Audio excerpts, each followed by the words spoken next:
प्रिय विद्यार्थियों, इस वीडियो में मैं आपको अलंकारों के बारे में बताऊंगी। अलंकार शब्द दो शब्दों के मेल से बना है, अलम जमा कार। अलम का अर्थ होता है भूषण या सजावट, अर्थात जो अलंकृत करे वही अलंकार है। जिस प्रकार महिलाएं अपने आप को आभूषणों से सजाती हैं, वैसे ही कविता को सजाने के लिए अलंकारों का प्रयोग किया जाता है। इस प्रकार अलंकार की परिभाषा हुई वह साधन जिसके द्वारा काव्य की शोभा बढ़ाई जाए उसे अलंकार कहते हैं। अलंकार के मुख्यतः तीन भेद हैं। नंबर 1 शब्द अलंकार, नंबर 2 अर्थ अलंकार, नंबर 3 उभय अलंकार। हम यहाँ पर दो ही भेद करेंगे। पहला है शब्द अलंकार, जहाँ विशिष्ट शब्दों के प्रयोग से काव्य के सौंदर्य में वृद्धि होती है, वहाँ शब्द अलंकार होता है। अर्थात जहाँ पर विशेष शब्दों का प्रयोग करने से काव्य की सुंदरता में वृद्धि हो जाती है, वहाँ शब्द अलंकार होता है। इसके मुख्यतः तीन भेद हैं। नंबर 1 अनुप्रास अलंकार, नंबर 2 यमक अलंकार, नंबर 3 श्लेष अलंकार। नंबर 1 अनुप्रास अलंकार, जहाँ एक ही वर्ण एक से अधिक बार प्रयुक्त होता है, वहाँ अनुप्रास अलंकार होता है। अर्थात जब किसी काव्य पंक्ति में कोई वर्ण बार बार आ रहा हो तो वहाँ पर अनुप्रास अलंकार होता है। जैसे चारों चंद्र की चंचल किरणें खेल रही थी जलथल में। इस काव्य पंक्ति में च वर्ण की आवृत्ति हुई है, इसलिए यहाँ पर अनुप्रास अलंकार है। अगला उदाहरण है विमल वाणी ने वीणा ली। यहाँ पर विमल में व है, वाणी में भी पहला वर्ण व है और वीणा का भी पहला वर्ण व है, तो व वर्ण की आवृत्ति होने से अनुप्रास अलंकार है। अगला उदाहरण है रघुपति राघव राजा राम। इस काव्य पंक्ति में र वर्ण की आवृत्ति हुई है, इसलिए यहाँ पर भी अनुप्रास अलंकार है। तरनी तनुजा तट तमाल तरुवर बहु छाए।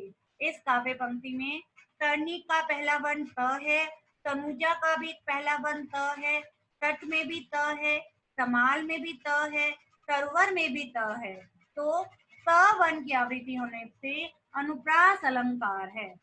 अगला अलंकार होता है यमक अलंकार, जहाँ एक शब्द की आवृत्ति एक से अधिक बार हो और अर्थ भी हर बार भिन्न हो, वहाँ यमक अलंकार होता है।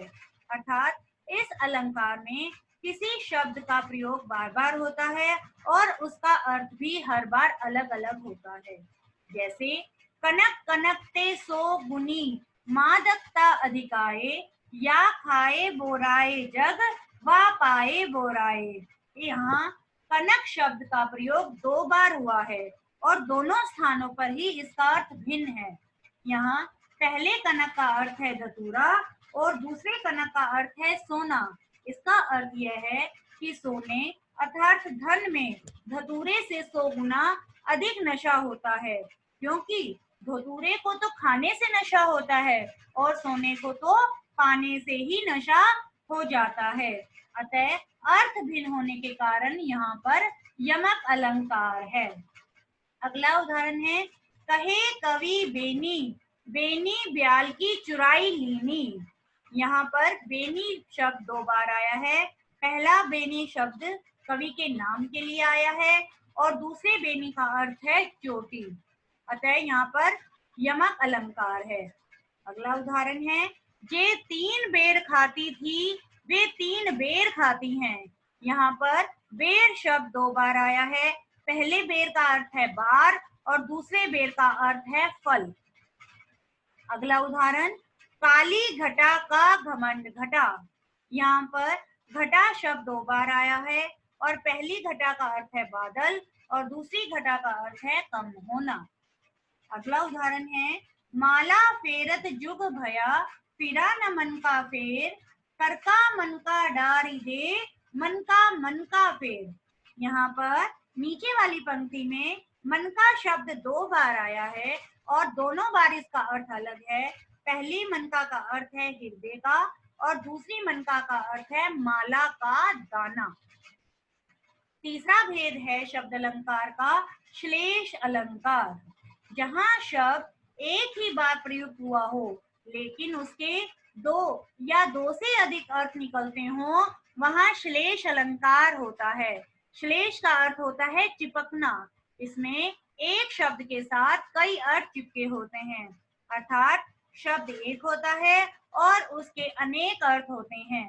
जैसे मधुबन की छाती को देखो, सूखी इसकी कितनी कलियां।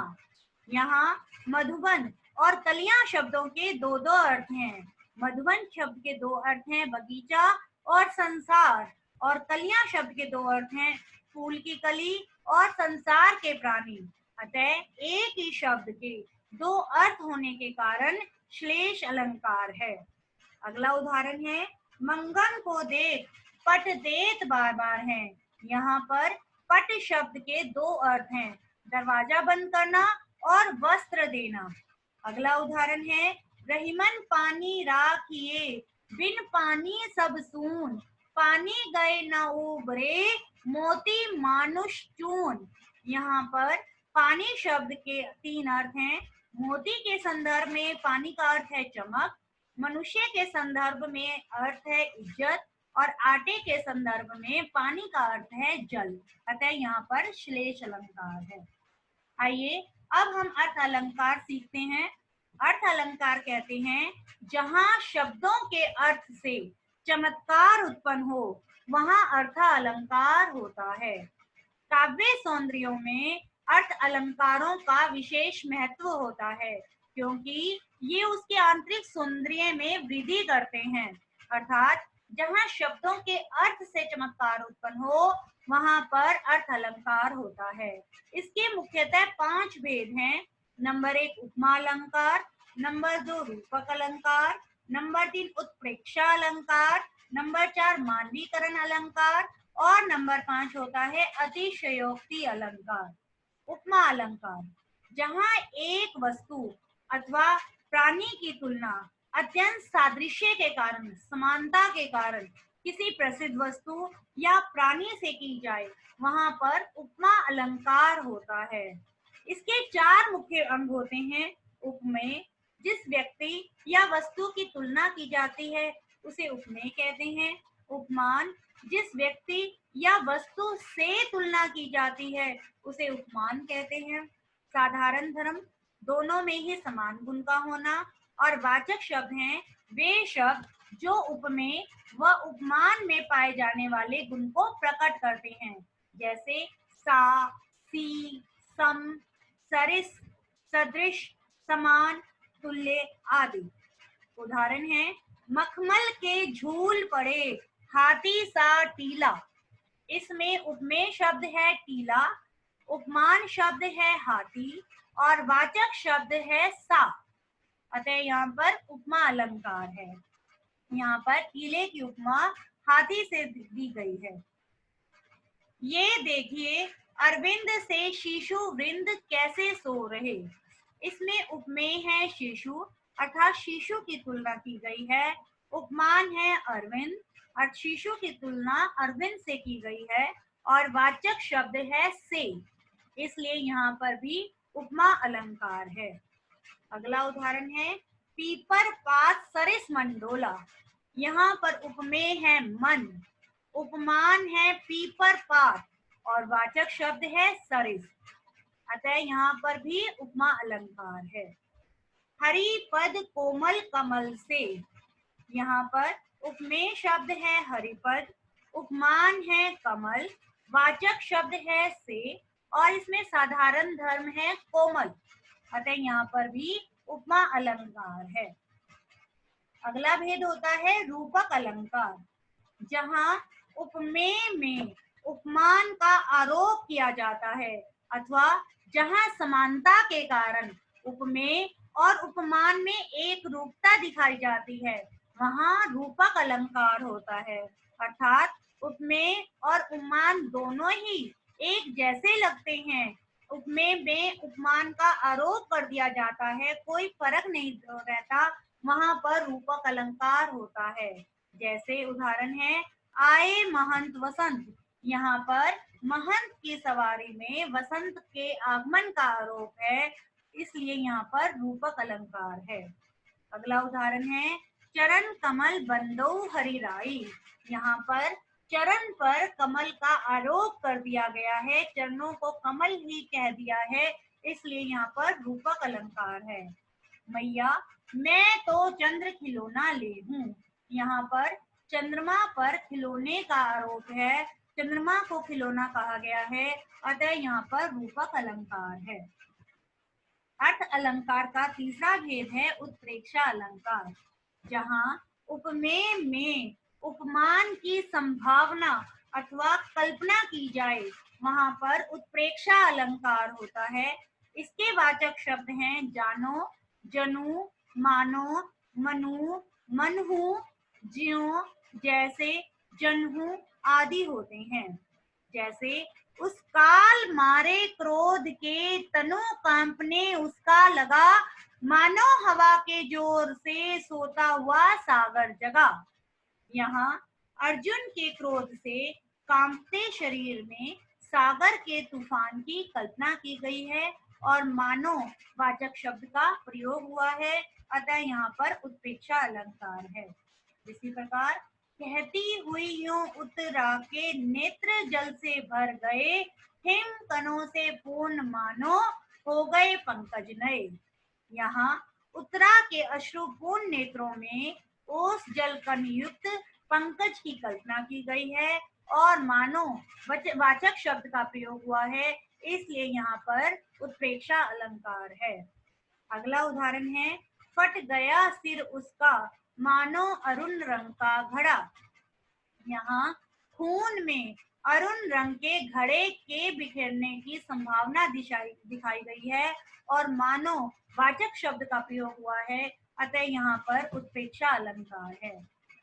चौथा भेद है मानवीकरण अलंकार। जब प्राकृतिक पदार्थों और भौतिक वस्तुओं में मानवीय भावनाओं और क्रियाकलापों का आरोपण किया जाता है, वहां पर मानवीकरण अलंकार होता है। अर्थात जड़ वस्तुओं पर चेतन का आरोप किया जाता है, चेतन की तरह क्रियाएं करता हुआ दिखाया जाता है, वहां पर मानवीकरण अलंकार होता है। जैसे हंसते हैं छोटे पौधे लघुभार। यहाँ पौधों को हंसते हुए दिखाया गया है, जड़ पदार्थ चेतन क्रियाएं कर रहे हैं, अतः मानवीकरण अलंकार है। अगला उदाहरण है उषा सुनहले तीर बरसाती, जय लक्ष्मी सी उदित हुई।